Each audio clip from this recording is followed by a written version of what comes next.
us today. So what I believe is going to be a very riveting, interesting, and actually an inspiring conversation today. So we're here to talk about ED&I, so equity, diversity, and inclusivity. But how do we talk about it in 2026? I think it's quite important that we probably start with does anybody in this room have all the answers? Good. I don't think in this hour we are also going to come up to the final resolution, but we, I think, are all in this room because we love this industry and we want it to thrive. And so having these conversations is going to help us thrive in this industry and make it far more colourful. So I can promise you we're going to walk out of here today with some very practical, useful, actionable steps, aren't we, guys? Actionable steps. There's going to be some great insights and stories from this lovely lot. But also, this is an invitation. Look how close we are to you. That you can be very much involved.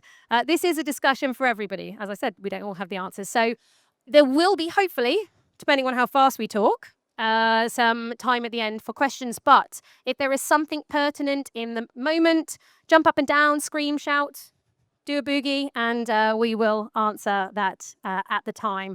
For those of you who are wondering why the hell I'm talking and who I am Janina Doyle. So I actually started in the hospitality industry when I was 15 in BHS. Do you remember those 12 choice breakfasts that were so, for anyone who doesn't, I'm so sorry, they were epic. BHS cafes and BHS has shut down now, sadly. Then 15 years ago anyway, I got the wine bug, and I think for everyone, once you got the wine bug, that's it. You're trapped. We're not going anywhere. So I've been head sommelier in London restaurants. I've been a brand ambassador for several wineries. And now as a wine communicator and consultant, I also have my podcast. Here we go. Eat, Sleep, Wine, Repeat. Just write that down. Yeah. Eat, Sleep, Wine, Repeat. Thank you very much. In season 6 right now. And last year, at the end of season 5, one of my kind of more important moments, I decided to release an 8-part series on ED&I. And that was so important. I thought, I have this platform. I have this space. I want to bring those voices that have lived things that I haven't, maybe have some challenging conversations, live in the uncomfortable. None of us want to do it, but we've got to try.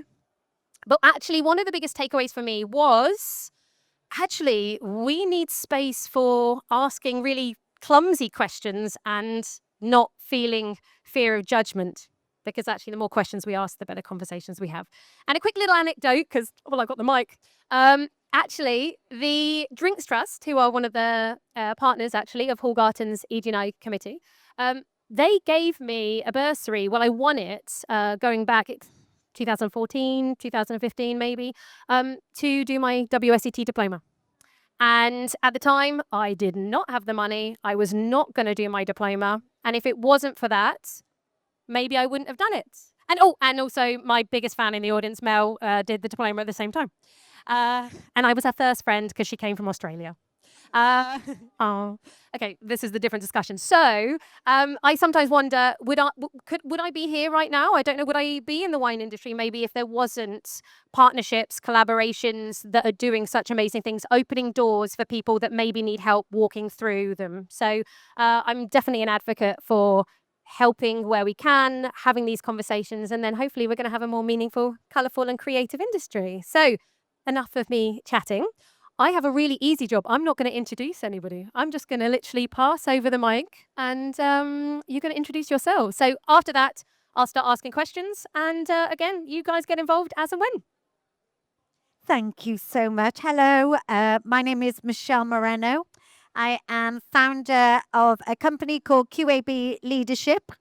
And we work with hospitality leaders to it's really interesting that we're doing EDI today because it really is about how do you have conversations, how do you communicate, how do you understand individually, as a team, as a business, at the most simplistic complexity it is of how do you move forward and what do you want to achieve. So I work with senior leaders in hospitality, from hotels to restaurants to bars to supporting businesses of the industry.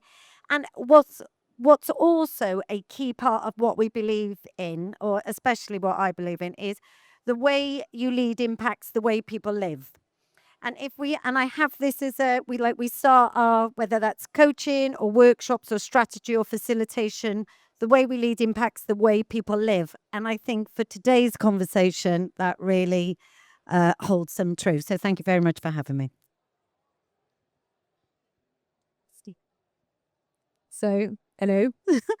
I am Shayla Wardley. I'm the head of finance for Lane Wheeler. I am a qualified accountant, boring. I've been with Lane Wheeler for 3 years, so that was my first introduction to the world of wine.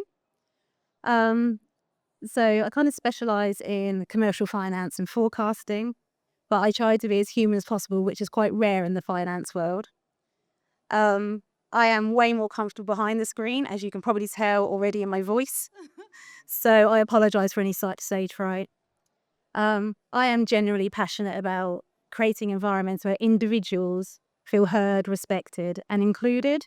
That the strength actually lies in our differences, not our similarities.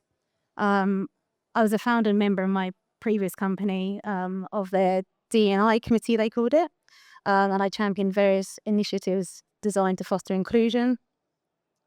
So yeah, I'm really happy to be here, and hopefully I can give a lot of useful information. Hi everyone, my name's Laura Aiken. I'm program manager for an initiative, let's call it, called Drinks United. I'd love to know by show of hands who's heard of Drinks United. Okay, a few. Okay, good, a majority. So I'm talking to the wrong crowd, obviously, but we'll keep going. We're stuck now. Drinks United has a vision to drive a more united industry where people feel safe, supported, and included. Our 4 strategic priorities center on the kind of key needs that we've identified in the industry through work with leaders and work with individuals and our advisory group of 23 people across the industry, of which David is a member. Maybe just to plant a seed before we go into the conversation is last year we did a few things, but one of the things we did was launch an industry culture survey. And the results of that will be coming out 24th of February. We'll have a scheduled sort of launch webinar. I'll hint at some of the results, which maybe aren't surprising, but it's nice to have a baseline of data. And we're going to be using that baseline of data not only to equip other providers and individuals and businesses across the industry to drive better change, but also to kind of steer our operations as well. So that's what I'm hoping to contribute today. Lovely. Hey everyone, I'm David Shearsby. I'm been with Hallgarten for the last 9 years. I'm a founding member of our ED&I team and also on the advisory panel for Drinks United. I essentially got involved in this discussion movement, however you wish to call it, because the wine trade doesn't look like where I grew up and the people that were around me. And I didn't think that was right. So we're going to change it. Starting today. Yep. So actually what might be a nice start, I'm going to, hand the microphone back to Laura. Let's talk about the survey that was carried out in September, October. I know you said that the results aren't out yet, but it'd be great to know, what was the level of engagement? Can you share some findings there? Is there a plan of action that you know about or that you're discussing already? Yeah, I can hint at some sort of early findings. Obviously, we're kind of keeping everything, keeping the main results for the big launch. I can say that they're not necessarily surprising results. Engagement, I'll start there. So it actually was quite. We had a few. The first sort of step we took as Drinks United was trying to grow some awareness of who we actually are, what we're trying to do. As a new organization, that takes time. So we were really intentional on driving engagement and uptake across a diverse group across the industry. We had almost 700 responses to our culture survey, which the statisticians tell us is representative of culture in the industry. So that's really positive. So we can draw a lot of conclusions from our set of data about the industry as a whole. However, there are areas where the next time we run a survey, we want to be more intentional, particularly in getting like ethnic minority groups, more representation in the data from them. What I really like to see was that there's quite a good gender split in our data. A lot of previous surveys that have been run in the industry before have been majority female or women responses. So we're getting kind of one angle there. And one of the things the data shows, and this is one of the sort of headlines that I'll hint at, is there's a big perception gap across groups, and across generations and across seniorities. So you can see almost universally that senior leaders think that things are better than the people and sort of Gen Zs and entry-level workers think it is. Again, not necessarily surprising, but nice to have the data. And then when we look at the same situation for women compared to men, or people from ethnic diverse backgrounds compared to white people, or LGBTQ plus people compared to non, we see those gaps as well. So there's gaps in people's perception of diversity and gaps in people's perceptions of inclusion. And I think that's really important because we're able to show that because we've got that range of data. And what the conclusion it helps us drive is we need more connection between those groups, and we need more senior leaders in the room and driving change, not just more of the sort of grassroots organizations that typically has been steering DE&I over the past, say, 10, 20 years. So interesting. I'd love to just tap into that one bit in terms of you've been doing lots of initiatives. So has there been anything specifically really positive, a positive achievement that you would want to share with everybody listening? Yeah, so staying on that thread of engaging leaders in the conversation, one of the things we did last year, which was actually really simple, was hold small group leadership consultations. So we had leaders from across businesses in the industry have a private, sometimes challenging conversation about what do they think, what's happening in their businesses, what are the barriers to them getting involved or moving the dial, and what are some of the objections they might have to DE&I. Because there are a lot of people out there, coming back to this perception gap, who don't see the full picture of the problem, and think that this is, a woke agenda or an unnecessary allocation of resources. So it's really simple, but it was really effective. Those cross-company small group conversations that allowed, a bit of honesty, a bit of openness, and a bit of FOMO, right, for the people who are a little further ahead in the pack. Fantastic. Actually, it's interesting. You touched on disengagement or skepticism. People, so maybe I'm going to turn this to Michelle. You're up. You'll need a microphone now. I think some people still think when we talk about ED&I, it's still quite polarizing. So I'd love to know, what can we do to bring those people in that feel that way? And I suppose looking ahead to 2026, how do you envision the conversation going? What can we do? Polarizing from whose perspective? People that feel that, again, it's just a word, that it's just nice to have. Again, what Laura's touched upon. I think the world we live in today is polarizing. It feels more so than ever.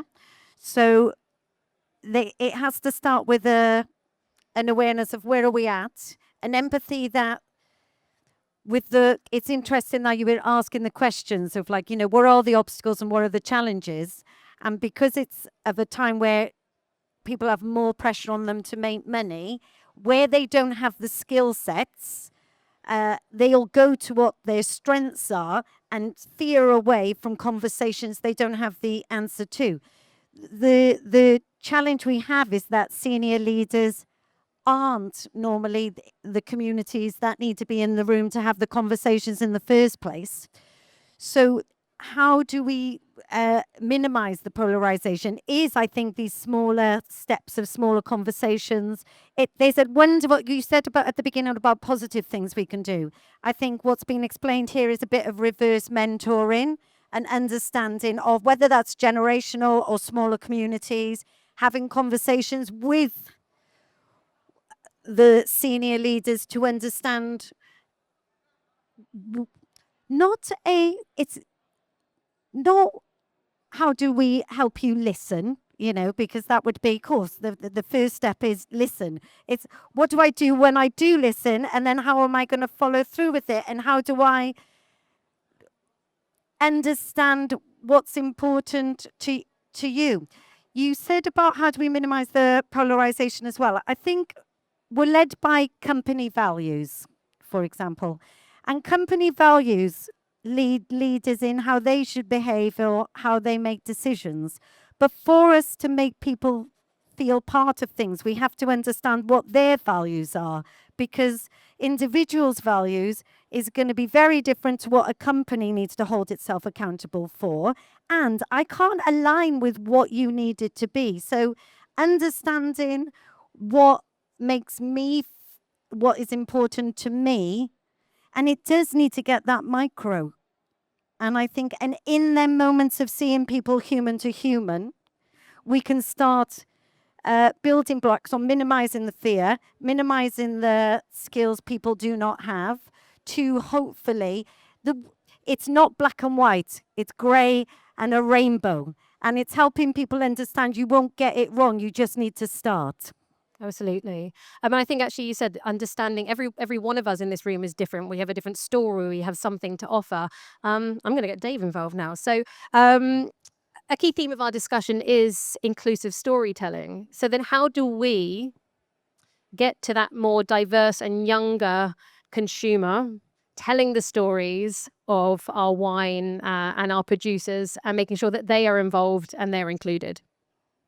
So I think for me, I think the wine trade has done a really bad job of understanding the main consumers. I think if you look at the wines that we are most often spoken about, like people still talk about wines that are 20 quid in a retail setting as things that people buy on a normal occasion. Whereas actually like 99% of the wine that's drunk in the country is probably bought under £8 and gets zero attention, essentially. And I think it's great that wine, it can be aspirational and it can show like how great and brilliant it can be. But I just think we've done a really bad job of talking about normal everyday wines.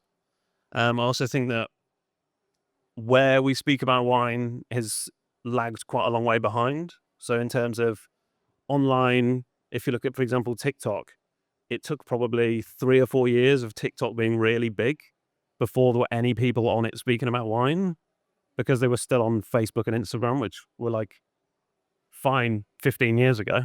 But also I think in terms of physically where we speak about wine, how many tastings are held in like buildings or institutions that were traditionally very like white upper class male places, and how do we expect people to feel comfortable coming into those sort of places when it's just to taste wine? So I think changing where and how we speak about wine, and also the language, is like makes a massive difference. And in terms of, I think a lot of that applies to a sort of younger audience, but also I think in terms of the breadth and diversity, one of the things that, excuse my French, pisses me off all the time is like, how often do you see wines described as, oh, goes great with Asian food? Like, still in national newspapers, people write that, which is is wild. So I just think people just need to think and take a bit more care. Choice of language, definitely. I've seen a lot actually on Instagram. There's certain people now, they're actually showing wine tastings like this. They're saying, hey, this is a spittoon and this is what we do. And for probably all of us, we're like, obviously, there's a spittoon. But actually, what would you think if you walked into a room like this and you'd never been to one before? And what would you do with the wine? I don't know. So actually, is that just thinking about people's baby steps, including everyone talking about everything and making it at a level that, we don't need to talk about specific rosebuds in our wine, perhaps just maybe just floral for certain people, just being aware of that. But actually, you talked about bringing it down further from the £20 wine to cheaper. But I'm going to pass this to you, Shayla. Ha ha ha ha. She's like, no, I don't want. I just want it to be up here. We all know that at the moment the global consumption is declining. This is happening, and the fine wine industry, that sector is facing some of the biggest challenges. So I'd love to know, I mean, can we survive with them drinking less? How do we break down barriers without devaluing the product? What are your thoughts? Is it possible to make fine wine aspirational but not excluding people? Yes. Perfect. Yes. The answer is yes. That's the end of that. Next question. Although that, we are all aware that wine consumption globally is in decline, premiumization is actually increasing. So people actually would prefer to they'll drink less, but spend more. So it's about having the right product and the right opportunity to buy the right thing. So actually, this is actually an opportunity for fine wine if they can hit it correctly. Can you hear me? Sorry. I think one of the key barriers that we have to remove is accessibility. Like Dave, you touched on it even. You need to offer a way into fine wine. There's lots of intimidating language that I don't have a clue. And I'm the head of finance there. But offering things like entry-level wines, tastings with different faces is always a useful one. And targeting those that don't know wine rather than focusing on those that do. So yes, I do think fine wine could be aspirational, but inclusive. I think it's primed to join other luxury goods that do this really well. Think bags, think beauty, luxury holidays, all those kind of things. People still spend the money to do them, but there's a reason why they're doing it. So I think we need to connect them with the wine. They need to emphasize on craftsmanship, on the stories behind it, about an experience rather than the status of a wine. And I think overall, just moving away from fine wine being intimidating and being seen more as rare and special, and therefore that would protect its value. Fantastic. And yes, I think another communicator I saw recently was talking about really people will spend so much more money on fair trade coffee, on fair trade chocolate, because it doesn't feel exclusive. We all eat chocolate. We've eaten chocolate since we were born. Maybe not the coffee part, but yeah. So how can we do that? Yeah, really interesting points. Maybe Laura, I'm gonna everyone with the mic. What kind of cross-industry collaborations are needed, do you think, to create this more equitable access to education, mentorship, senior leadership roles? What can we do? Yeah, great question. And I don't have all the answers. I guess I have some ideas, and it would be great to actually field some from this group as well when we go for questions. When we looked at our strategy for sort of coordinating this industry-wide change, what we noted a need for is more senior leaders involved, like I said before, who are driving change from the top to support more of the sort of grassroots kind of DEI committees, ERGs, that are really functional, but often voluntary, under-resourced, busy, and at risk of volunteer burnout. So the way that some concrete ways that leaders can get more involved and also collaborate across the industry, sort of not settling for minimum standards when it comes for things like safeguarding, especially, which is a really urgent priority in this industry, but also things like inclusive recruitment, diversity scorecards, pledges, etc. Not settling for minimum standard, but best practice. And what leaders can do with our help and with other organizations' help is define what best practice actually means commit to best practice and then raise the standard across the industry.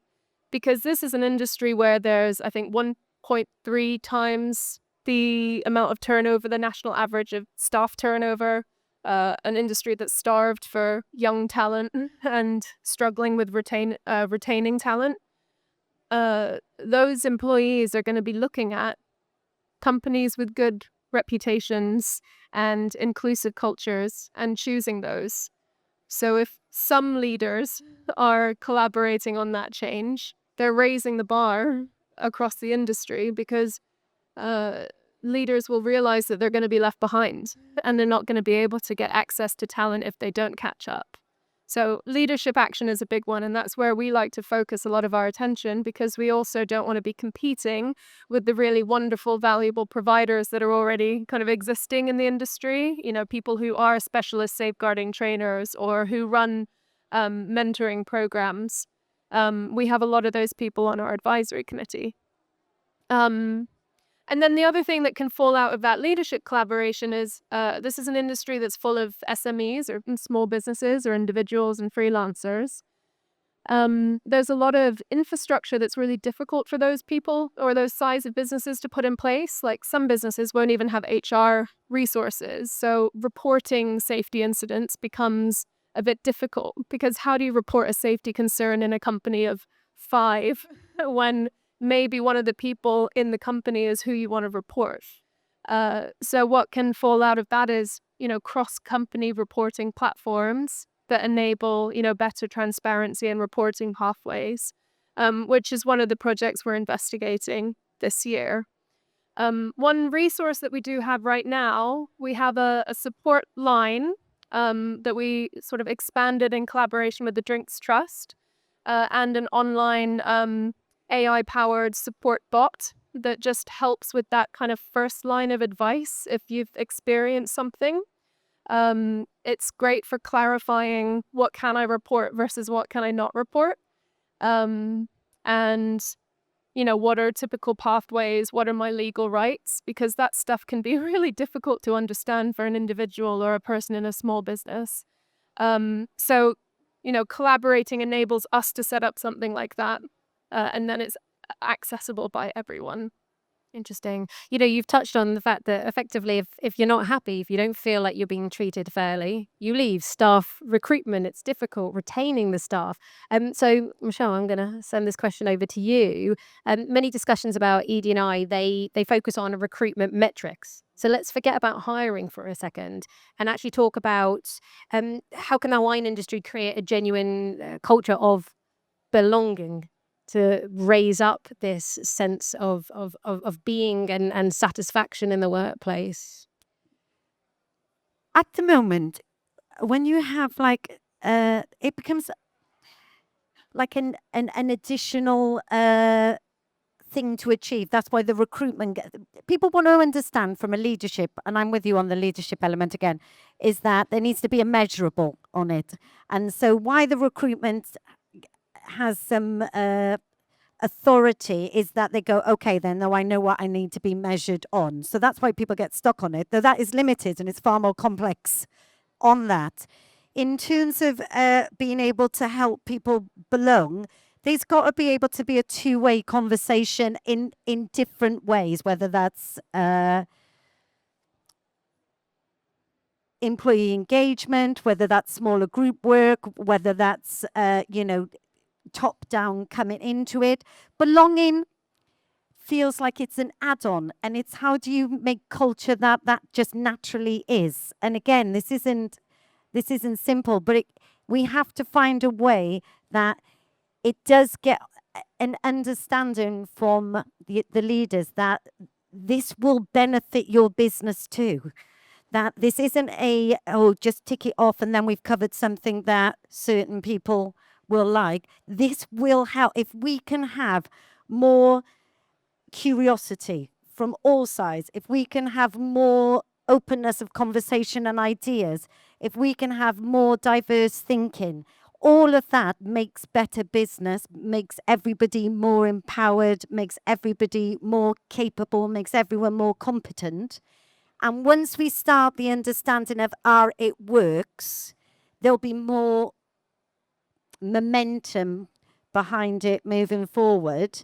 And the recruitment element will not be something that we have to hit, that they'll see the understanding of, what actually is good business and looking after humans, hearing humans, making them feel part of things is what great business is. I think basically what you're touching on here is that very often ED&I is seen as nice to have rather than business critical. But we recognize that actually if we have more faces, we have more voices, that we have better discussions, which means we probably have better turnover, which also means probably more staff engagement and happiness, and the knock-on effects of your business is going to grow. So I'm going to put this to all of you. I would love to hear a little bit from each of you. Maybe we'll start that end and work our way back. I don't know. How do we make this conversation feel optimistic and energizing rather than critical? I think we need to be better at speaking about the positives rather than just highlighting what's wrong all the time. I think it's really easy to be down and critical because generally the state of the world isn't great. So it's really easy to find things to pick up on that bad. But I think there are loads of positives and there are loads of great things that we can talk about. And I think we need to talk about them more. I think, and there's loads of little flips that are really quite straightforward. So just as an example, so if you have, for example, a team member with ADHD, historically, someone would have said that like, oh, they lose focus, they're like lose track, they're all over the place. But actually, that's exactly the same as they always want a new project. Like they're really excited by new stuff. They're great at handling 7 things at once. Like it's the same, it's the other side of the same coin. And it's just like, we need to do a better job of highlighting those things rather than always talking about like the negatives. Yeah, I really resonate with that, David. I think it's there's a few ways you can talk about this, and we're building into our comms this year more discussion on the need and the sort of business benefits of diversity and inclusion, which I don't think I need to kind of echo here, because it seems like this group probably understands what the need is. Beyond it's the right thing to do, there's sort of mental health declines and turnover issues and all of those things, and the benefits in innovation and profitability and productivity and customer relations, like you say. It's over half of customers are going to look at a brand's DEI reputation and internal customer before they make a choice on whether they buy from them or not. Anyway, we can talk about all of that, but I think what is really important for this group is that it's really hard to teach the importance of DEI. You kind of have to create environments where people can grow empathy and understanding. And that's through shared experience. It's not through telling. Like, unfortunately, telling doesn't work. Training doesn't really work. The best activity I've seen that works, and we kind of replicated this at our leaders summit in November, is the privilege walk. So you might have seen some versions of it where you start on one side of the room and you take a step forward for every sort of item of privilege that might be in your background. So it could be that you're in a 2-parent household, or you never had to rely on benefits, or you speak the language that's native to the community where you live. And it's amazing to see the difference in how far people start to spread across the room. I think in one version of it, they like race to something at the end. So you can like really kind of embody that feeling of these people at the front have a head start. So focusing on spaces and moments where you can build shared understanding and empathy, because teaching is very difficult to actually like really get the point across. That's beautiful. So okay. Yeah, that all makes complete sense to me. I feel that really especially for 2026 moving forward, ED&I needs to be kind of reframed a bit. and change the narrative on it. But I think a lot of people don't like division, and a lot of people don't like unfairness. And I think if you learn how to tap into that part of people, then they'll be behind it. I just think there's a lot, we're kind of told a lot of the time that everyone's this way and everyone's that way, but there are a whole load of people that are not. And there'll be a whole load of people that would support ED&I if they feel that it's not a standalone thing, if it's just embedded into cultures and everyone just just does it. But I just think there's a lot more people that are on the side of ED&I than there are people that are not. I think storytelling is how we have learned for thousands and thousands of years. So unless we see the stories and they are positively shared and we are seeing all of these different ways of how you can be, you don't know you can join the gang if you don't see what someone looks for. I remember when I started, I got a job in the opening of St. Martin's Lane Hotel, 1999, August 16th. I remember it clearly. My life changed. And I didn't know any, I knew my mother was finished cooking when it was burnt, and I was not brought up with anything, with no wine in my life. And we had an exercise on the first week where they said, they gave you a list of red wines and they said, go and find them. It was getting you familiar with the wine list, yes? So off I was to find my red wines, and I went in every fridge possible, and I was thinking, I can't find it.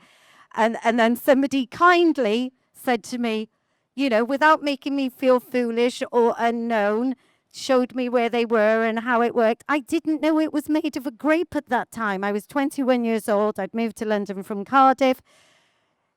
What was given to me is that other people who looked like me from my life and my family situation showed me you can learn this and you can be part of it. And like you, I fell in love with it. So how can we share these stories?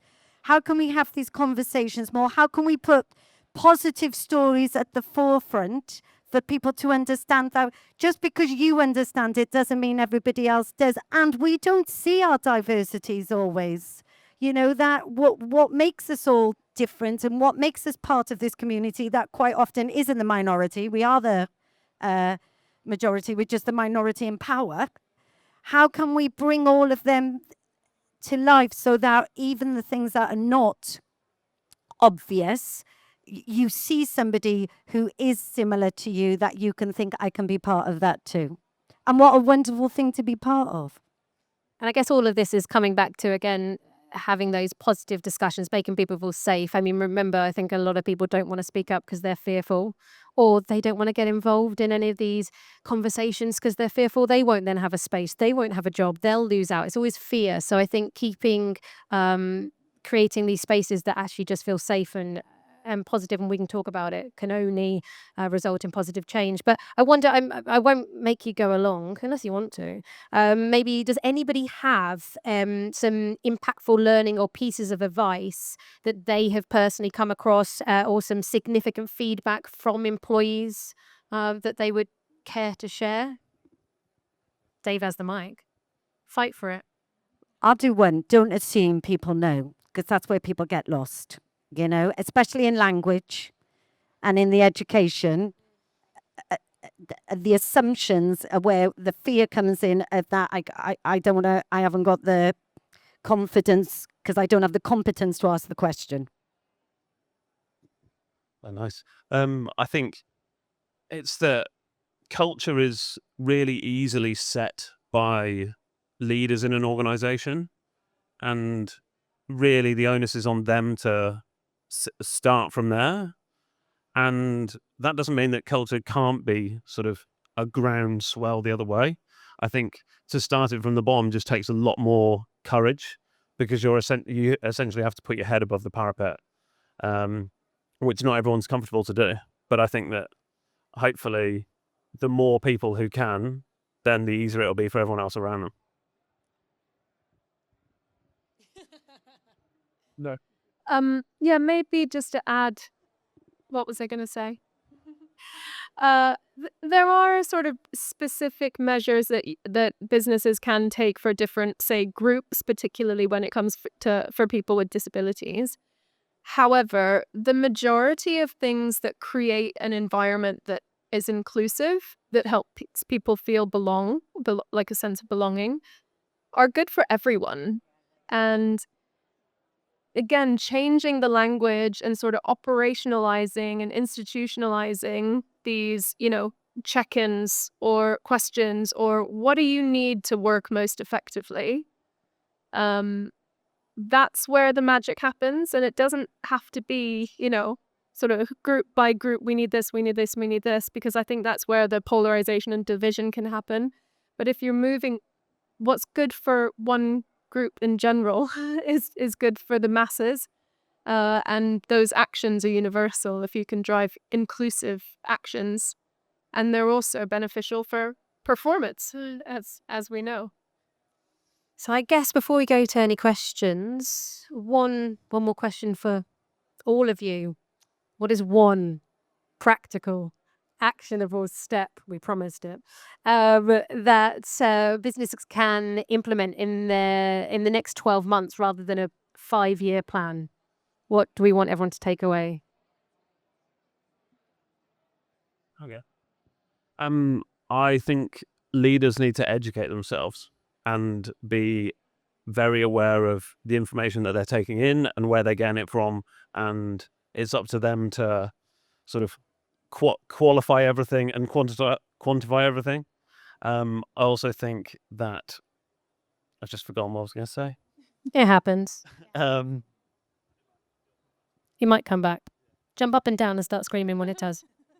I would say create more spaces for sort of cross-affinity connection that involves senior leadership conversation as well, whether they're kind of small group, I don't know, coffee mornings or, affinity groups or ERGs or diversity committees that are kind of working across groups to challenge each other and connect. Like that creates connectiveness, that creates belonging, that creates culture change. And I think it's an easy action. I think that it's quite an easy one is actually to check that all your policies and procedure actually do answer that question as do these work for everybody?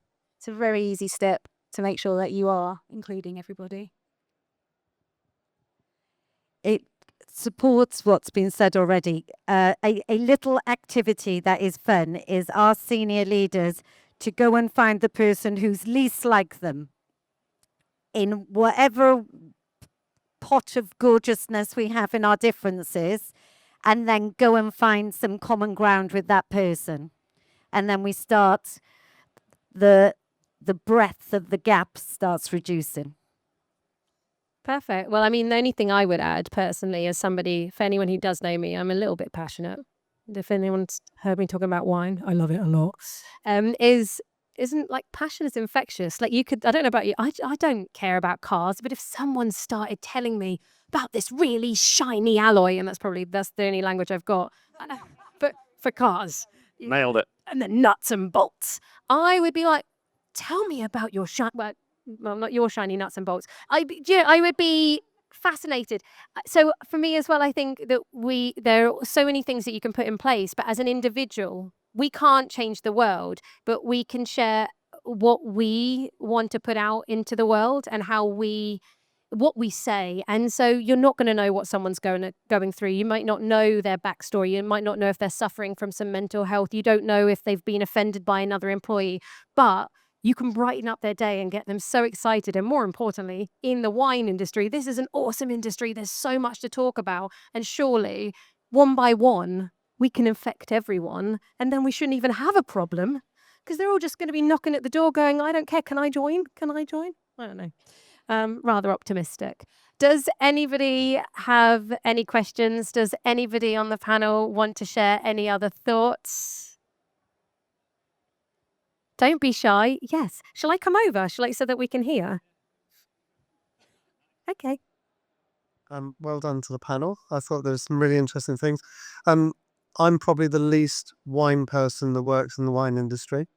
I've been in and out of wine as a category for probably 20 years. It hasn't changed. If you're what determines you being a good leader in wine is you know more than everybody else about wine, and you've drunk more expensive wines than anybody else has. And they still like to keep the mystique around it. So what I'd like to see, as has happened in other industries, is as well as the people in the organization holding leaders to account, and I mean that making the leaders responsible for ED&I, D&I, whichever way you like to say it, rather than the comfort factor of a CEO who will go, well, the HR team they've got that covered. Yeah.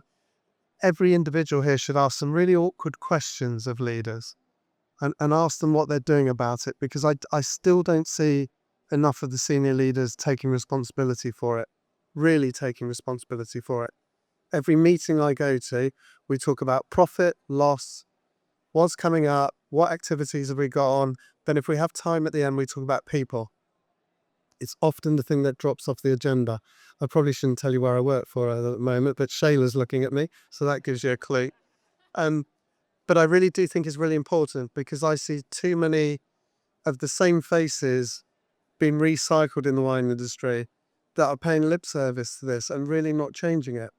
But what I do see in other industries, and I worked in a brewing industry where the shareholders made the chairman and the CEO put a people measure on the KPIs that affected the share price.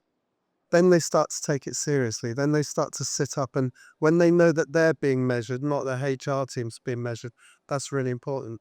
So it's not so much a question, but I have seen practical things like in the betting industry, they started to anonymize CVs for applications.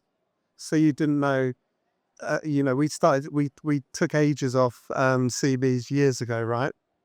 But now they take the names off so that it's the person that's the best person for the job based on their experience, not where they come from, not giving a clue whether they're male or female, straight, gay, black, white, that they actually do something positive. That can have a massive impact in getting people to feel that we're recruiting sensible.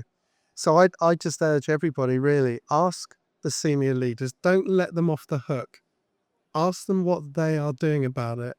And at the same time, for the industry, I'd like to see the industry really educate leaders, because they are often men of a certain age, a little bit older than me, but often men of a certain age who really, they listen, but they don't hear.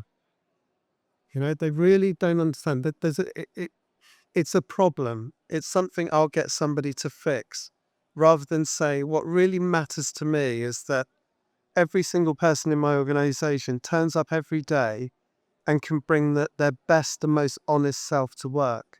And that's why I think, aside from the committees, we've got to really hold people to account. And Shayla, I think we should work on that in our business, really holding people to account, so that we start to see some positive change. And the industry educating those people. Yeah, not getting the HR teams along, not getting the volunteers along, CEOs, chairman, we all know who they are. You've only got to look down there. There's a lot of them around, and those are the people that need educating. And my final point on the wine industry, there's not many 21-year-olds or 25-year-olds down there today. Okay, so we collectively have got a present company accepted. We've got a real responsibility to attract a new generation of wine drinkers, because the older generation, they're not buying as much wine anymore. They're not drinking as much wine anymore. Okay, and I don't want to use the business's name, but if you look at what happened with the craft beer change, where craft beer used to always be about old men sitting in the corners of pubs, playing dominoes, eating pickled onions and drinking a opaque brown liquid that had a really inappropriate, politically incorrect name. That changed. It was able to change something, but the wine industry, and we're all guilty of it, we're not doing enough to change it, to make it more accessible to people. That was way too long, wasn't it? But I hope I made my point. That was great. None of us had to say anything. Does anyone else have anything to say? Got it. The rest. There, yeah. I'm going to give the mic and I'm going to sit there. Otherwise, it's a bit weird standing over your shoulder. Couple questions. I don't know if would be putting people on the spot, but I'm just curious how many people in this room are in a C-suite or higher leadership role, considering it seems that all four of you continually said that the leaders need to be in the room. So I'm just curious if today, how many leaders are in the room? Very good. And I'm also curious. As I work to have more diversity and inclusion in the work that I do, and the people that I work with, balancing. So I've done events where it's just the individuals. So like, let's say a women in wine event, and so where only women are or female identifying people are invited to the table, and they really appreciate the fact that they can network and that they can speak freely and have this like safe environment. But at the same time, then there's also the argument of, but if you don't have the other people that have the power in the room, then are you going to make that actual change, or are you just keeping it inside? But at the same time, it's like you're building confidence and the ability to create a movement. So I mean, I try to do both, but I'm just curious if you all have like um your thoughts on which is if more effective in actually creating change and creating more diversity and inclusion in the workplace. Go on, you go. It's fine. I mean, I can share a little bit. I think both is a really great approach, because you do, as you have mentioned, you need the support system in place, and that feeling of otherness in the workplace is really draining. It's quite confronting for our brains and our nervous system if we walk into a room and there's more differences between us and the people in the room than there are similarities.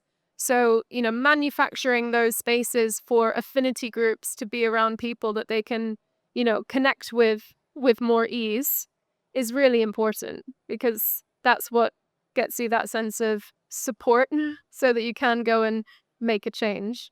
I think where the cross group connection and education is safer is smaller groups and more conversation led, rather than, seminars or training where you're inviting people from, inviting leaders into a space that's hosted by Women in Wine, to use your example.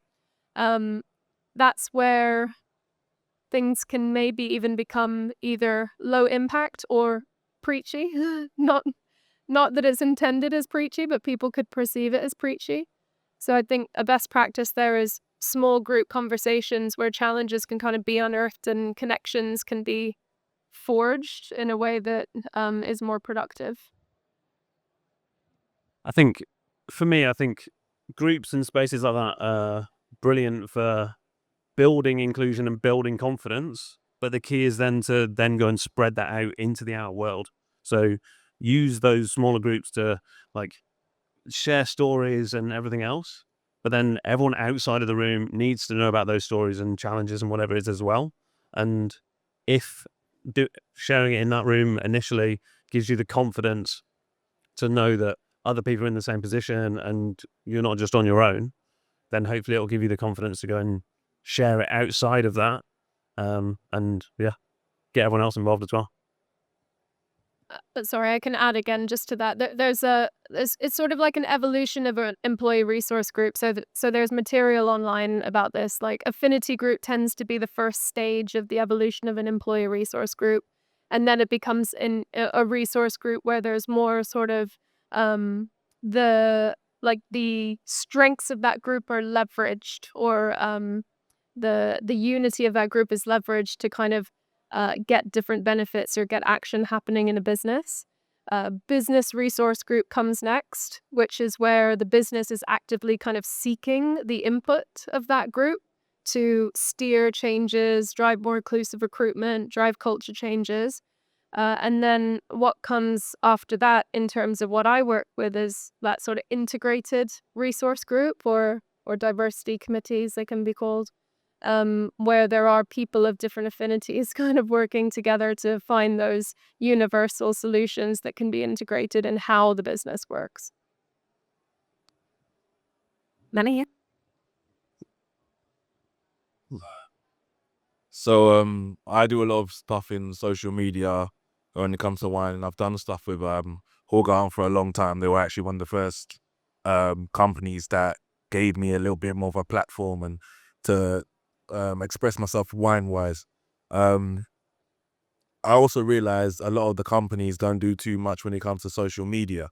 And so social media, obviously, everybody, if you go on a train, everybody's on their phone. They're always looking at like Instagram, TikTok, whatever. And then with the whole idea of the younger generation as well, and people of different diverse backgrounds to understand wine or to get more interested into the world of wine, social media is more the direction that a lot of companies need to go in. But I also realize a lot of companies do not have a clue when it comes to that, and they don't even really involve themselves in that. So, for example, I can go downstairs and I'll talk to a lot of brands and they'll say, yeah, I've got social media, and you look on their page and they haven't really done nothing. And so it's just like, okay, we have this wine, take a picture of the wine, put it out there, but they haven't done anything like in terms of collaborations with people, more like campaigns, and all these things would help bring more people to look at the world of wine as a job opportunity, because again, it's not so much pushed on social media. Yes, stuff like TikTok are very much like when it comes to alcohol, a lot of time they'll put a ban on certain things, so you can't really see too much. But Instagram is there, and the collaborations between certain social media influencers, not necessarily just in wine, but lifestyle as well, or fitness, or there's certain things that you can a lot of brands can do to jump over to different industries that would also bring more awareness into the world of wine and get more people from different backgrounds to think about wine as a job opportunity, or just to understand or educate themselves in the world of wine. It just needs, I think we just need to actually just fix up the social media side of things. I mean, also just, open our minds a bit more to what social media can do. And it's not just, okay. For example, I was speaking to someone earlier on about one of the brands that she was working with, and she was very much pushing with the social media influencers and stuff. And the brands that eventually said no, because we don't look like we're being very serious. So now they dropped her.